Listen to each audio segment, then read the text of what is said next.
नमस्कार जय जगन्नाथ। ये हूँ कला चंपा धान जहाँकि आम 3 दिन पूर्वर यही छोट कियारे आम बुणी थिलु। तो प्रथम या आम गजा करी 3 दिन गजा कलापर जो तार चेर टिके चली आसाला से समय आम कियारे बुणी थिलु। तो यही धानर गजा करने को मिनिममटा 7 दिन लगी जाए से जे पर्यंत धान न बाहरी 3 दिन मध्य बुणा जाए।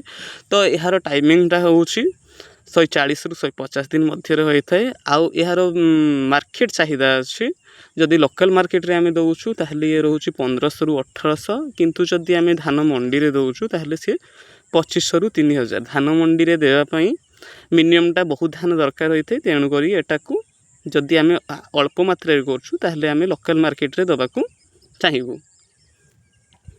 ये विशेषकर खाइबापी बहुत सुंदर कहीं ये टी मोटा आकार हुए मोटा आकार हेले तार जो स्मेलटा थाए बहुत सुंदर स्मेल आसता है। यार फर्टिलाइजेशनटा तो आपन को जनइली तापर रहा यार जो मार्केट प्राइस आपन को जनई जदि आपन को आउ कौ डिटेल्स थी कौ धान विषय निहाती आपन कमेंट करेंगे। कमेंट कले मु निहाती से धान विषय आपन को जनईदेवी।